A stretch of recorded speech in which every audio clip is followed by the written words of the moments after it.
And we are live. Welcome, mystery and thriller fans. I'm your honorary host, Sara DiVello, and I am so excited to welcome to the show Kim Giarratano, here to tell us about her brand new book out tomorrow, Death of a Dancing Queen. Kim, welcome to Mystery and Thriller Mavens. Tell us about this book. Well, thank you for having me. And I brought it as a visual guide. It shines. Gorgeous. Oh, she's shiny. She shines. I'm hoping she'll shine across the bookstore and say, come and buy me. She does. Yes. So Death of a Dancing Queen is what I lovingly refer to as my East Coast Jewish Veronica Mars. So if you're a fan of Veronica Mars, like I am, this is like the East Coast Jewish version. It's about a 24-year-old named Billie Levine, and she revamps her grandfather's private investigation business in order, like hoping that the hours would be flexible so she could kind of help take care of her mom who has early onset Alzheimer's disease. So she and her brother have to really like work together to provide care for their mom who lives at home but really needs it. And she sets up corner in the her favorite booth at her North Jersey Jewish deli, you know, because she's got free pickles and coffee, and she meets clients there to take their cases. And her first case is a drug-addled college student named Tommy Russo, whose girlfriend has gone AWOL, and he's worried about her.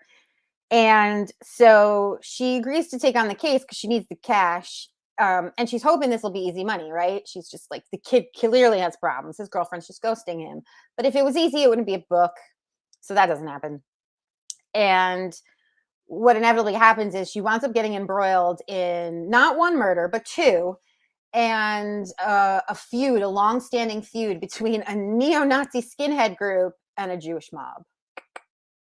And it's fun. Like, I know it's fun. I know that early onset Alzheimer's, when people hear it, they're like, ooh. But I can assure you that part might be heavy, but the crime is actually hysterical. I mean, there's a lot of humor in here because it wouldn't really be me if there wasn't some laughs. And there's great characterization. So I really, if you like a mystery with fun people like working their butts off to solve it, then this is your read right here. The shiny, shimmery, golden girl that I can't get in, that you can find in the bookstore. May it call to you from that glistening font. Yay!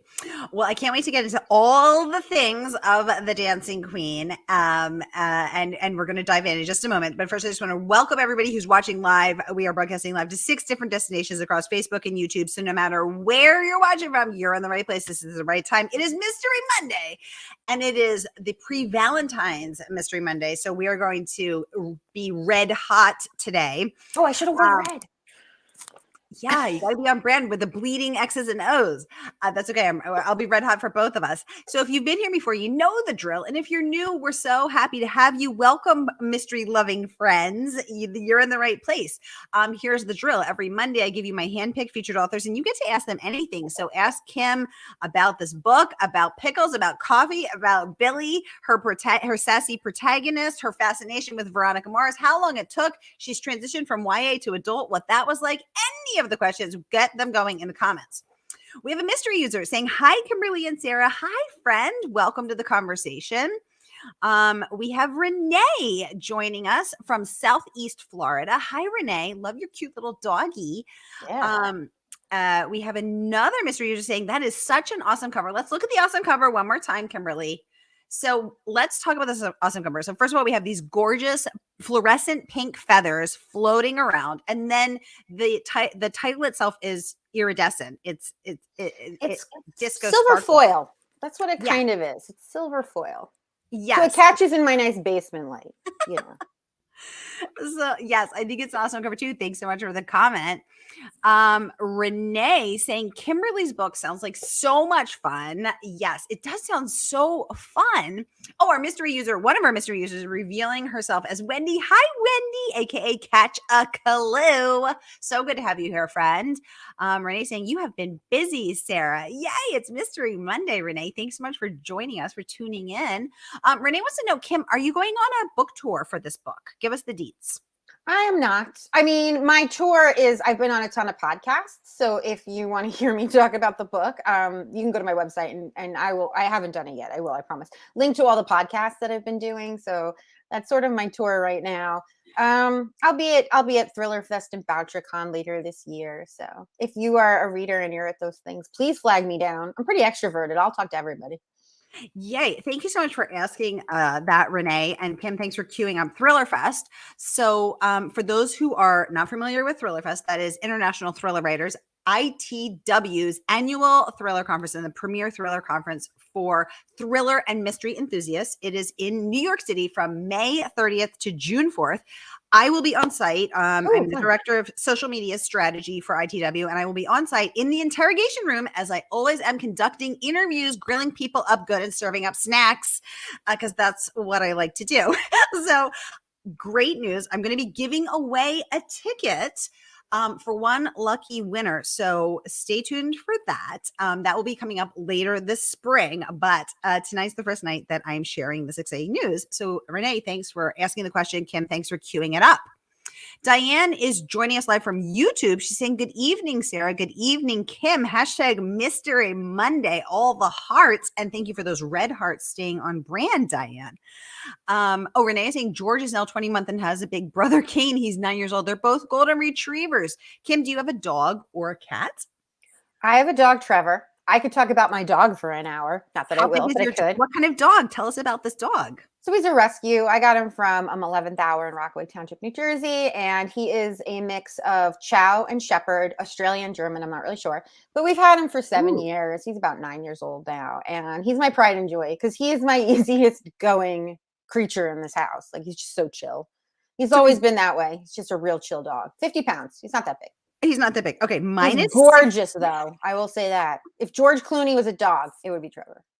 Oh my gosh. Oh my God. If George Clooney was a dog. Okay. I'm going to have, I feel like I need that on a t-shirt. If George He's Clooney a really good look. Like, everybody goes, oh, he's so handsome. Like, you don't normally say that about pets. You're like, oh, what a cute dog. No, he's super handsome.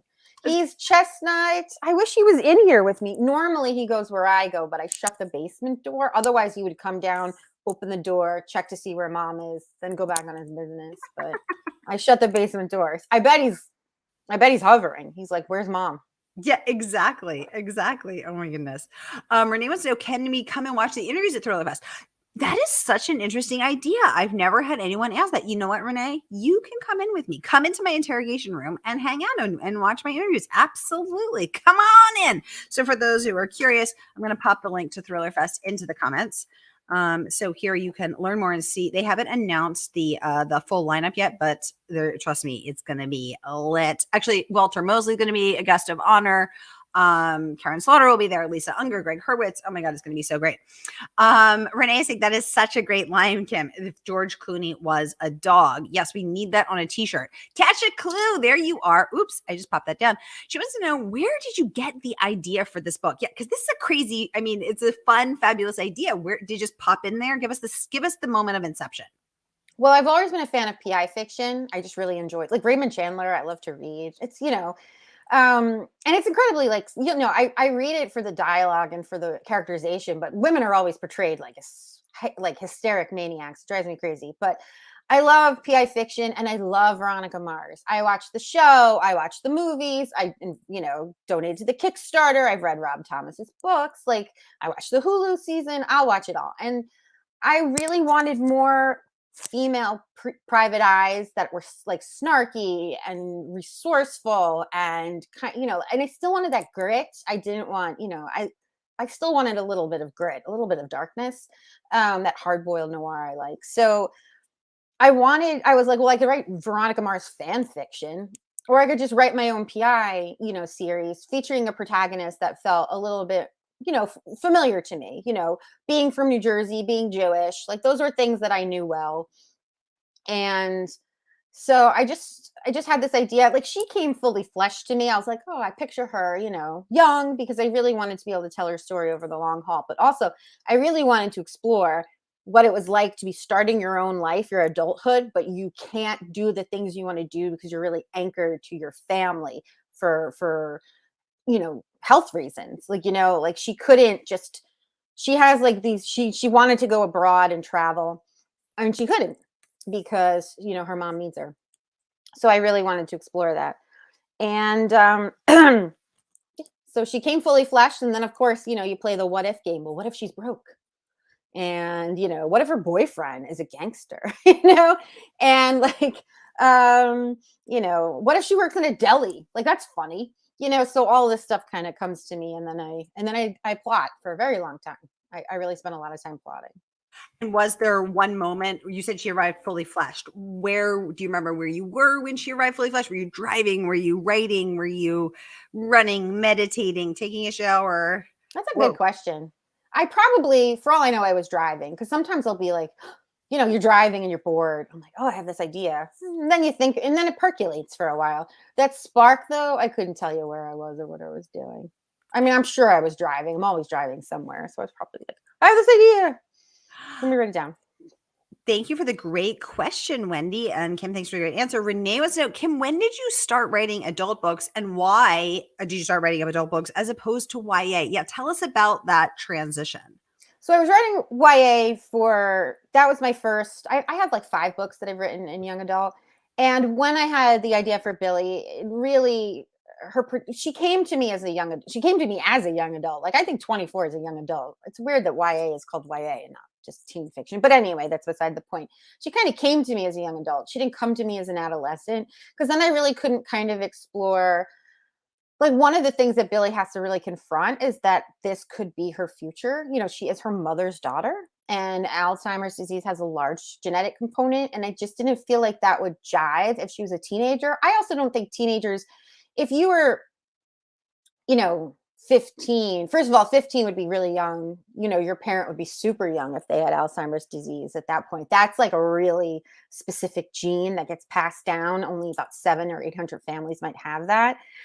Also, we don't really, as teenagers, we don't really face our future quite the same way we do as we get to be adults. And then we start to really get confronted with our future. So it wasn't just going to work for YA for that. And to be honest, I thought I would stay an indie author. My young adult stuff is independently published, and I thought I was going to stay an indie author. And so it's a lot easier to sell adult books, or you have more success with adult series in the indie market than you do for teens, because teens don't have credit cards linked to their Kindle accounts. So, you know, if they're reading, they want physical books that they can see in a bookstore, that people are sharing on Goodreads, that they can swap with their friends. And indie books have a real hard time getting a hold in that kind of market. So I wasn't even reaching my audience that I was intending to reach with my YA. I was getting mostly adult readers. And then this idea came to me anyway. And I was like, let's do it. Thank you for the great question, Renee. Kim, thank you for the great answer. Renee saying she grew up in Southern Jersey. Oh, So we're feeling the vibes here. We're feeling the vibes. I'm from Central Jersey. It is a distinct area. Wow. Diane would like to know, do you have any writing rituals? If so, what are they? Yeah, tell us about that. Do you sit down? Do you brew a special coffee in a special cup? Do you pet Trevor the dog, the George Clooney of dogs? What's your ritual? I don't really have a ritual. I do need to put on my headphones with some classical music from YouTube. You know that YouTube has like 5 hours of classical music uninterrupted. So I will put that on with my headphones in order to draft, or I get too distracted by everything around me. So if I hear a noise, the dryer goes off, you know what I mean? If my kids are bothering me or something, I can't focus. So if I really just want to be in the zone, it's headphones, classical music, and then I sit and I work. That's kind of my only ritual. It's just what I need to function, to make words happen. So that's kind of what I do. But I don't need it to edit. When I'm I'm in a zone. You couldn't drop a pan near me. I'm in a zone when I edit. It's very different. So you sit down, you put on your headphones, and you put on 5 hours of classical music on which you stream. I don't work for 5 hours. It's just there's like tons of YouTube like videos that are 5 hours worth of classical music. Usually it says for studying, for concentration, for creativity.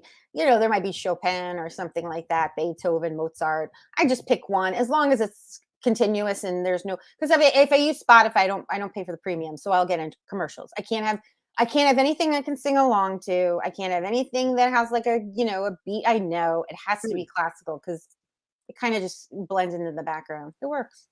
I love that. Yeah. Renee wants to know, is the PI, Billy, based on you or your own wishes? Yeah. Are you, Elizabeth Gilbert has famously said that every novel is a memoir and every memoir is a novel. So are you, Billy?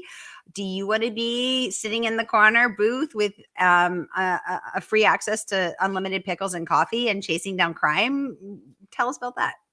I would like to hang out in a deli and write, but Who no, I would? don't want to be a PI. I wish one of the things I love about Billy, and I think that resonates with readers, is she's very self-assured and resourceful, and she's smart. And I am none of those things. Like, not when I was 24. I wasn't resourceful, and I was fumbling through life. And maybe Billy's fumbling through life too, but like as a PI, she's pretty damn good. So, I wish I could have been like her, but I don't want her job. It's stressful. Like, they're definitely part of Billy's aspects that are very personal to me. And but her actual job does not sound like a delight. I like to stay at home too. I like to travel. I don't want to tail anybody. I don't want to have to confront neo-Nazis in a bathroom in a park. You know what I mean? I don't want that. So, but I do love her interactions with people. And I love like just her sibling relationship. My brother and I have a good relationships, which is so like, their banter and stuff I can base on my brother and I. And I love Billy's relationship with her grandfather. Like my grandpa, I'm 44, so my grandpa's not alive anymore. But Billy's relationship with her grandfather is just a gem. It's fun to write, and her grandpa is a lot of fun to write. So like I kind of wish that dude was around. Do you feel comfortable sharing the parts that are like Billy that you referenced? Yeah, well, I have a family member who has dementia. Their symptoms present differently than Billy's mother's. So but a lot of Billy's fears are very personal. Like I get the fear of wondering what your future is going to be like. Where all that comes from is from me. That is me for sure. Yeah. I'm working on the next book, and some of the relationships, with her dad and stuff, I kind of drudged up a little bit there too.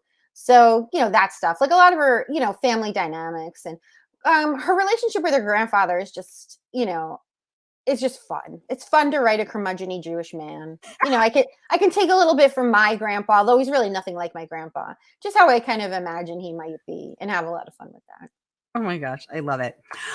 So I let people submit questions in advance. So let's take a few of those for people who will be watching with us later who couldn't make it live. So first up from Leica, and she would like to know, this is from Leica Newallen, and she would like to know, Kim, how has the process of publishing your first book changed your writing process since then, if it has changed it at all? My writing process. So has there been more pressure? Has it helped you be more focused? Has it, or maybe it hasn't, and that's okay too. I never really thought about it, to be honest. I'm definitely more efficient plotter now. Like I don't quote the expression fart around too much, with my plotting anymore.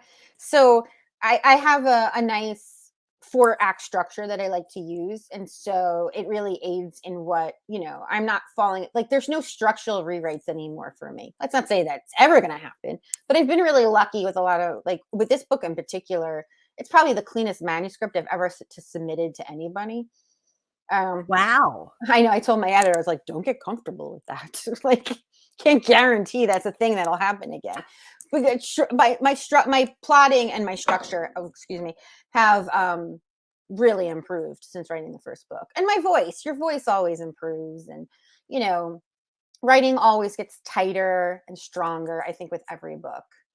So my process, I'm still a really procrastinating kind of writer. It's like, oh, could I write or should I clean the house? Oh, I'll clean the house. I don't want to clean the house, but I kind of don't feel like drafting either because it's work and I get scared, when you sit down and you're like, what if the words don't come? So there's that. Yeah. What do you do when the words don't come? They come, they always come. They just kind of come crappy. You know what I mean? So I'm like, all right. She walked into the room. Next, sometimes dialogue is not usually it's not difficult for me, dialogue, but I'm like, oh, I got to describe this place and I can't, or I can't, the conflict. I'm like, oh, what is the conflict here? I forgot, stuff like that. So then you're kind of grasping a bit, or, it's just like, this is crap. Let's go to the next scene. And then I'll go back later when I'm better. Diane would like to know, what do you do to decompress when you finish a book? Great question.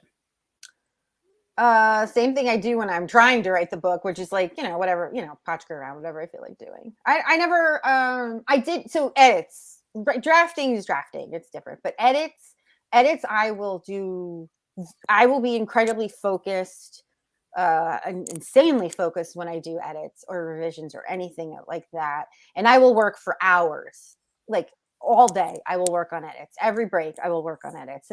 That is like that. And then I need I need to mentally decompress. So TV, read something else, go outside like a normal person, see sunshine, stuff like that. Renee would like to know, do you outline? And can you tell us what that looks like?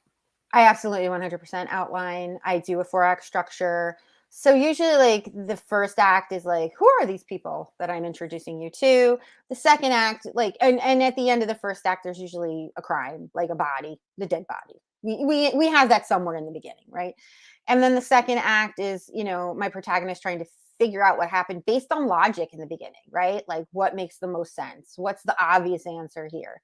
And then in the third act, she realizes she's kind of screwed everything up a little bit. And now she needs to change course and really focus. And she's got a little bit more info, and then she's more directed, and she knows what's at stake.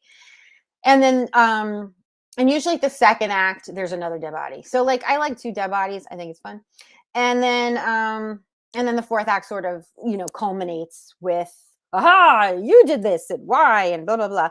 And then, we slowly come down from that, and the story arc comes to an end. So that's my 4-act structure that works for me, and also works for PD James, because I believe that's where I got it from. And no, yeah, I didn't make it up, but it works for me. And my plots are intense. I did like How are they intense? People have told me they're complicated. Like I throw everything in the kitchen sink at my plots, and it's probably true. I don't want anybody to guess, right away. Like I don't want to make it super obvious. Sometimes because I write in the genre, when I read mysteries now, I'm like, I think I know who did it. And then it's like learning why they did it, right? It's the why done it, not the who done it. So I have a tendency to have a lot of twists and turns and unexpected things and red herrings and stuff. So that like you are surprised by the end. You're like, oh, I should have figured that out. And then you go back and then you reread the clues. And that's what I want from my mysteries. So I have a tendency to overcomplicate things because I do have fun doing it. I'm like, what if we do this? Genius. Let's write that down. And then I'm like, but to get there, I got to go a myriad of ways. It's fun. You won't be bored. I promise. Diane, thank you for the question about how to plot. And Renee, thank you for the question of if she does plot. So, outline. So thank you so much for that. Diane saying she lived in Secaucus for a while. Very cool. We got a lot of Jersey in the house tonight. Please bring me your Jersey. This lady needs a bagel and some lox. Renee was wondering if someone in your family does or have had Alzheimer's. If so, she's so sorry that you went through that. Yes. It is really, yeah. I mean, and it's hard because Alzheimer's disease is not something you can actually diagnose, I think, until you do an autopsy. So sometimes people are just diagnosed as having general dementia. But dementia can come in different forms. It doesn't have to be Alzheimer's disease. It's a really complicated, there's late onset, there's early onset. So it can be very complicated for families because you can just have, there's people I've known like in my life who have had like some type of dementia that's not necessarily Alzheimer's disease, and they're not exactly sure what caused it. Strokes can cause dementia. So in doing the research, there were some aspects I really, early onset is a very specific thing that I had to research, and I wanted to make sure that it rang true. Like I can have fun with the crimes. Like I can play around with Jewish mobsters and be ridiculous, like how many, there's no more Jewish mobsters, but I can have fun with that history of like Bugsy Siegel and Meyer Lansky and pretend it's sort of bleeding into a modern day, like Tony Soprano, like kind of character. But when it comes to some of the more serious things I tackle, I want to be a little bit more authentic. It's interesting because there's a really great book called Bad Jews that's a history of Jewish mobsters. I don't know if you read that for research. No, but now I will. I read it for research for my book, and it's really interesting because prior to the turn of the century, like from the early 1900s, the mobsters in New York were actually Irish. So that the crime was run by Big Tim Sullivan. And then Arnold Rothstein, who was known as the Brain and who is credited with fixing the 1919 World Series, he came in and he mechanized crime, and he became he mechanized crime and is famous for having made crime run smoothly like a well-run organization, a violent, well-run corporate entity. And then the Italian mobsters that came up under him are actually the ones that then, after he was shot and killed in a hotel, which remains unsolved to this day, in 1928, the Italian lieutenants and his then took over, and that's where the Italian mafia got their start. So it's really interesting to see the transition from Irish to Jewish to Italian mafia in New York, and then how that spread across the country. Fascinating stuff. I love this stuff. I always tell this story because so Bugsy Siegel and Meyer Lansky started, like, they were part of Murder Incorporated, which was, again, like a organized crime like corporation. And my grandmother always told me that her aunt had connections to Murder Incorporated because she hung out with either some of the girlfriends, or she might have been a girlfriend. She wasn't super clear on that, but she thought she might have had connections to the murder book, like a black book of names, that of maybe, victims and things like that. But Bugsy Siegel, it's also rumored in my family that he knew my great grandparents because he was like someone from the neighborhood. So I've always been really fascinated with Jewish history, particularly in relationship to organized crime, because really I grew up out of survival in the tenements, which is where my family comes from, the Lower East Side. So I love exploring this. It's just fun. And it's just also fun because it's so far removed now. Like, it wouldn't be cool if they were around now. They were awful. Yeah, I mean, these were not nice people. And of course, those fans of Boardwalk Empire will recognize Arnold Rothstein as a cameo who started fencing drugs and booze down the drug trail, which ran from New York down to Atlantic City, and then were in the coast to Philadelphia, and then from there out to Chicago and west. And so that's how they moved drugs and bootleg liquor during Prohibition through the states. And it's really fascinating stuff to trace the history of this. Ooh, Renee wants to know, how many books do you plan on writing in the series? As many as my publisher will let me. I mean, I'll just keep doing it, but read them. So if the sales are good, then they'll just be like, oh, we'll commission all of them. You know what I mean? I'm working on the second one now. So we're talking K. Scarpetta, 36 books down the line. Yeah, let's make it happen. Because Billy's 24. I got lots of room to play with her age. Oh, I see. Like, I did that on purpose. I don't want to age her. Yeah. Let her grow up. But yeah, this isn't the Babysitter's Club. She can age. Babysitter's Club. Yeah, big fan.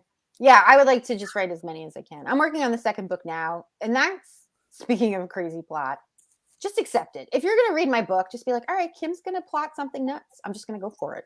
Like, just know it. Because sometimes people are like, oh, there's a lot here. I'm like, yes. Diane saying thank you, Kim, and thank you, Sarah, for answering your question. Of course, Diane, always a pleasure to have you. And we are here to connect all together in this community of crime-loving, mystery-loving, thriller-loving folks. So that's what we're here for. This is to have this conversation. Sarah, welcome to the conversation. Good evening to you. So happy to see you join us. Thank you.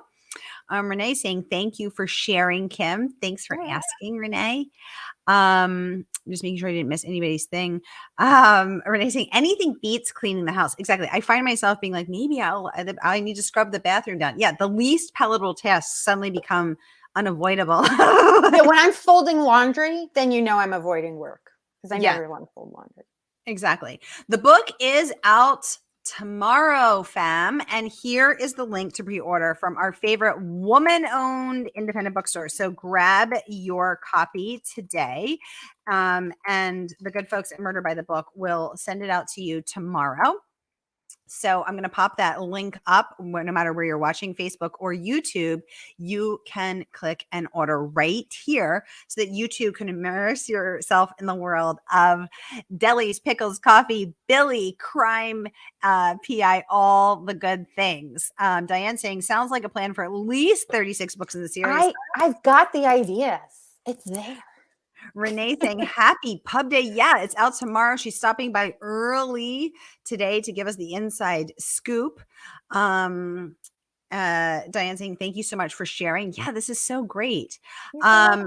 I want to get into, we're actually out of time, but I want to get into a bit of the praise that this book has earned. So let's take a peek at some of these amazing blurbs. Let's kick off with Publishers Weekly, which deemed the book deemed Billy an appealing and resourceful protagonist with realistic personal problems. I'm going to pop that up so we can all read it together. Complements an intricate plot filled with valid suspects and motives. Readers will want to see more of Billy. Yay. So let's take a look at also some of the other amazing press.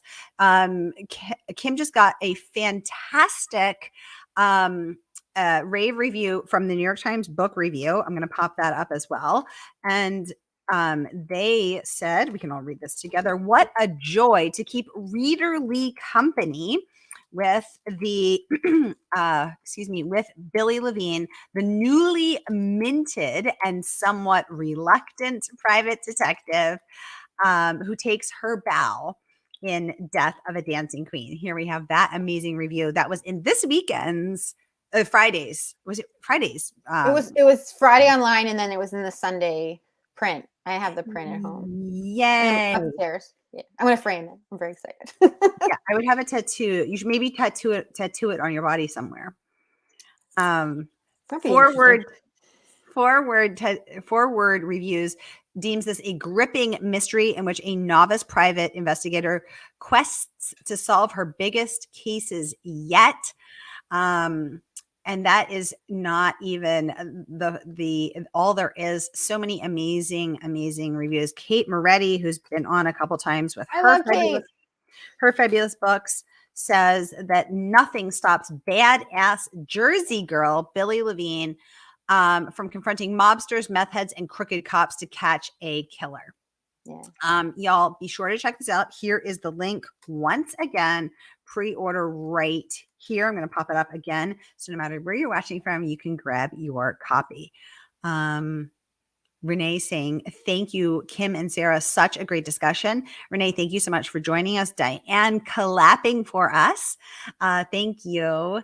And Renee saying, wow, incredible. Y'all, it has been such a pleasure to be here with you. Kim, thanks for joining us live from the Poconos with all things Death of a Dancing Queen. Y'all, thank you for tuning in and joining us. Thank you. And I will be back at the top of the hour with Rachel Kohler-Croft joining us with Stone Cold Fox from LA.